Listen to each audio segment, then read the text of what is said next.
far, the second round of the NBA playoffs have had some of the most weird and insane outcomes of any round in recent memory, and we're only halfway through. For starters, in the very first game of the second round, we saw the 4th-seeded Pacers against the 1st-seeded Cavaliers. Now, I know I'm biased towards Cleveland, you can see the flag in the back, but is it crazy to say that I thought we were going to win this game? I know Darius Garland was out, but I still had faith. But apparently that faith was misplaced because the Pacers defense locked in. The Cavs made their fewest made threes in a game all season, that being 9. They shot 23% from 3 and only 45% from the field. Besides maybe Evan Mobley, nobody on the Cavs side was really good that game. On the Pacers side of the basketball, they went supernova. They shot 54% from the field, 54% from 3, and 93% from the free throw line. The entire Pacers lineup looked like the well-oiled offense we know them to be. They let the game go a bit in that third quarter, but of course they went on a 15-4 run at the end of the game to close them out 121-112. On day 2 of the second round, it only got crazier. The very first game of the day was Knicks versus Boston. And just like the majority of fans, I think most of us had Boston winning this game. I mean, the Knicks went 0-4 against the Celtics in the regular season, and it was looking like the winning percentage was going to remain at 0 for most of this game. Tatum started off super strong. Jaylen Brown picked it up real nice in the second quarter. I mean, about halfway through the third quarter, the Celtics were up 20. Now, I know no lead in the NBA is safe, but I was really confident the Celtics were going to close this. I mean, they're the defending champs. They should know how to close games. But on the other side of the basketball, the Knicks had the clutch player of the year, and he lived up to that name. There was a point in the fourth quarter where Jalen Brunson went on an 11-0 run by himself and eventually sent a pass OG's way for a huge 3. On the other end, with like 50 seconds left, Drew Holiday got a nice game-tying layup, and then after that, nobody scored. Tatum missed a bunch of shots in the clutch. He actually missed all 7 of his shots taken in the fourth quarter. And then in overtime, the Knicks really turned their defense up, and OG hit an and-one dunk, and then after Mikal Bridges' 3, it was pretty much over for the Celtics. On the last possession that they could have used to tie the game, Mikal Bridges literally just took the ball from Jaylen Brown like he just grabbed it. I was genuinely laughing out loud when that happened. And then for already the second upset of the playoffs, the Knicks beat the Celtics in overtime 108-105. Right after that game, we got to see the next NBA powerhouse in the OKC Thunder against the Denver Nuggets. And like every other matchup we've seen, I think most of us were favoring the Thunder in this series. For as long as I was watching, I felt like the Thunder were in control.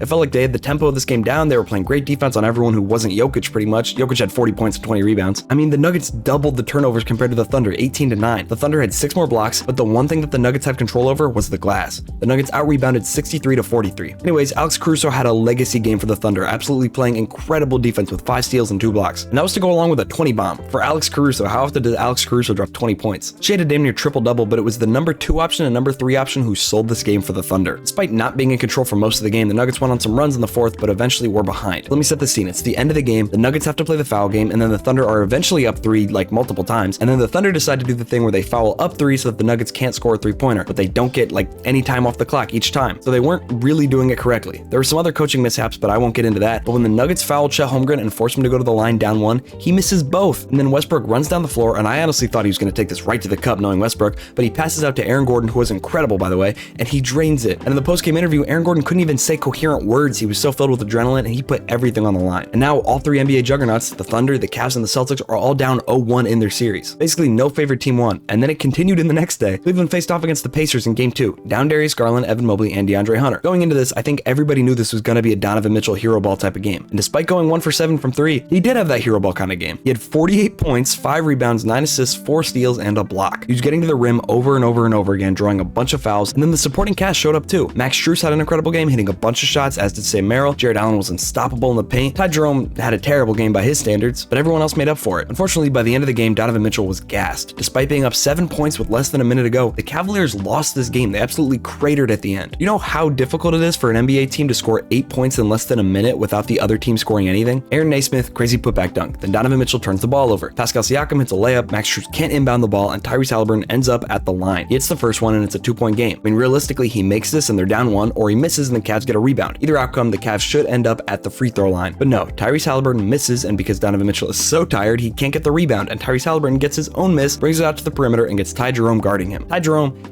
is not the best defender in the world, and Tyrese knows this and steps back and games the Cavs with the 3 right on their heads. In the past 3 games Tyrese has played, 2 of them he's had a game winner in. Cleveland literally fell apart in this, and the Pacers took absolute advantage of it. I was genuinely heartbroken watching this, but on to the next game. And that game was Warriors versus Wolves. First game of the second round, by the way, that ended with a score differential of over 10 points. And it was 11 points. All of these games were close. And I'm just gonna spoil the outcome now. The Warriors won 99-88, which was insane because Steph Curry only played 13 minutes. He was out in the second quarter, but before leaving the court with some hamstring strain, problem. He must have transferred his powers to Draymond Green with some like all might one for all transfer, because the moment Steph Curry leaves the court, Draymond Green, a career 32% three-point shooter, hits 4 threes in a row without missing. Buddy Hield and Jimmy Butler also played pretty well, and they were really able to lock down the Timberwolves. The Wolves only made 5 threes this game, shooting 17% from the three-point line. This was after being the 4th best three-point shooting team in the entire league. I know a part of this was from the first round, but in the last 2 playoff games the Wolves have played, they have shot 17 for 76 from three-point range, the worst in NBA history. I mean, look at Anthony Edwards' face when he was told this information. Basically, the Wolves got clamped, and even without Steph Curry, the Warriors were able to hold on, even though the Wolves got it relatively close in the 4th quarter. But now we're on to the next day, where it's back to Knicks Celtics. And I want to make it clear to this point, I've gotten every single game prediction up to this point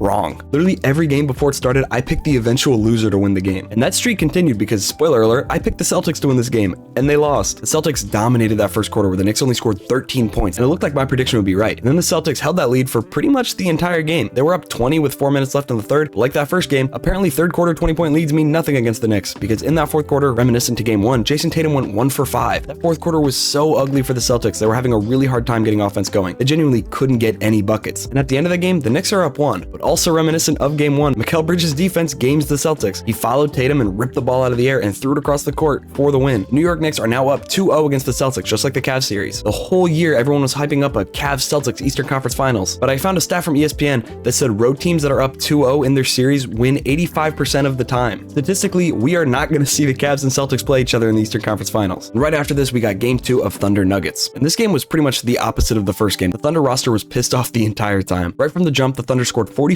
points in the first quarter, and then followed that up by scoring 42 points in the second quarter. The OKC Thunder scored the most points in a playoff half ever with 87 points. And it wasn't just offense, they absolutely hounded Jokic. He only dropped 17. Granted, he fouled out in the third quarter and was gone, but when he was on the floor, it was difficult to do anything. The Thunder were just packing the paint hard with all 5 guys. Unironically, I think the best offensive player on the floor for the Nuggets was Russell Westbrook in 2025 in a playoff game. That's not normal. Anyways, the Thunder ended the game not blowing a lead this time and winning the game 149-106. This was the least interesting game we've seen so far by a wide margin. And it's crazy to think that this was the same team who only 2 days ago blew a 20-point lead. Anyways, I did the math. Minus that game 2 of Thunder Nuggets, the average margin of the second round victories have been about 5 points so far. And that's carried by the Warriors game where they won by 11. The second round so far has been nothing but nail biters. And even though my team is down 2-0 and injured, I can't wait to watch more playoff basketball. There's so much parity in the league today where the championship favorites all lose their first game, and I think that's great. After the 2 games of Knicks Celtics, the NBA set a record for the longest streak of the second round where the home team doesn't win a game. Nobody at home could win. I kind of wonder if the streak is going to continue in the home court swap. Anyways, I just think this playoff series has been awesome, and I wanted to make a video about it. If you think that, I hope you subscribe. We're super close to 1,000 subscribers. It'd be awesome if you could help out. But more importantly, I want to hear how you have been enjoying the playoffs so far and what you're expecting to happen. My predictions are all out the window, so it'd be nice to hear if any of yours are too. Most importantly, I hope you guys have a great day. Peace.